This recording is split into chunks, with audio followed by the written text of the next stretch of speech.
So in this first video, we're gonna have a first introduction to the library PMA Java.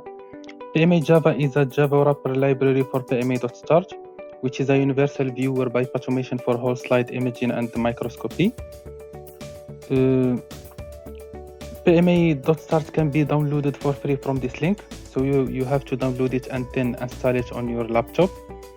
And then once you install it, you can access it to visualize the slide, to zoom in and zoom out, and have access to all the features available. In addition to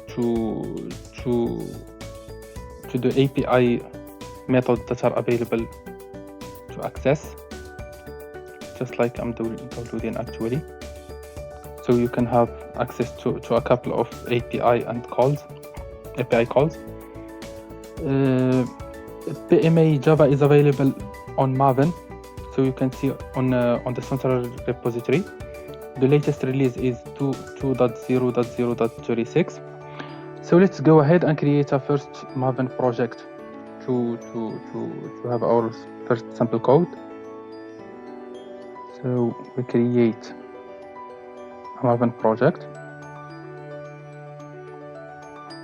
Yes.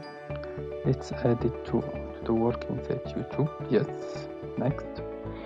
So for the group ID, will be com.test, and for the artifacts ID, let's call it PMA Java test. That's all we need. So we finish. Yes, so we have our project PMA Java test. First of all, let's modify the GRO system library. We go to properties. For Java build path, we select this one and we edit. Let's select Java SU 1.8. Yes. Finish. Apply and close. First thing we're gonna do is we're gonna open the pom.xml file. We can see already the elements that we have introduced earlier, like com.test for the group ID and PMA Java test for artifacts ID and the version. Now we're gonna add dependency. Yes. And here we will select the latest release of PMA Java. And we have the dependency. So we select yes. And we add it to the pom.xml file.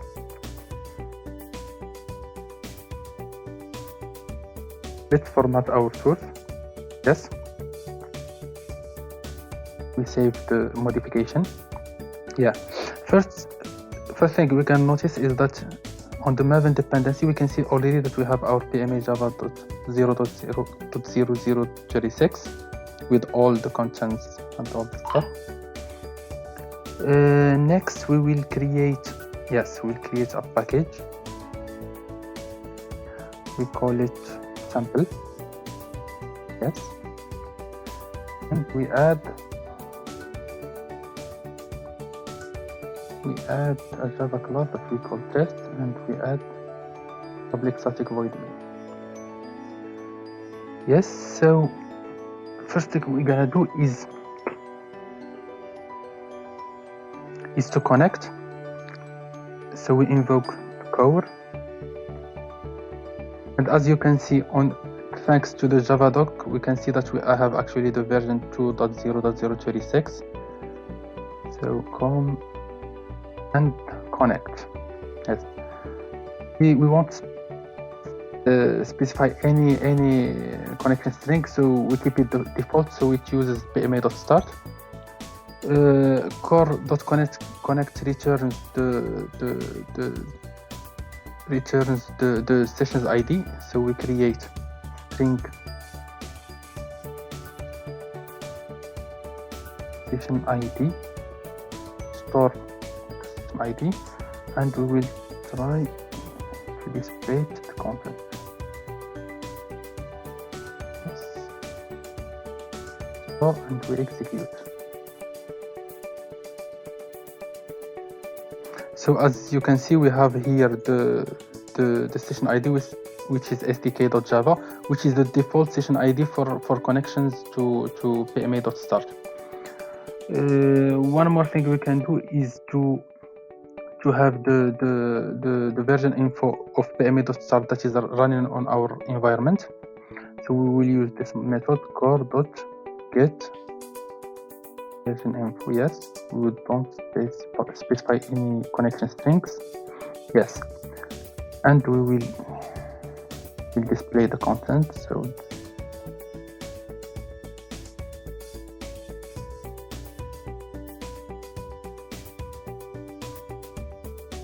yes, we save and we run our program.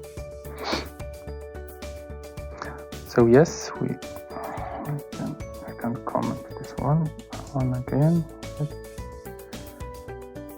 So yeah, we can see that actual version is 2.0 1270, and if we check on our PMA.start, we can see actually that we are running version 2.0.1270. So this proves that the call, the SDK call is actually working.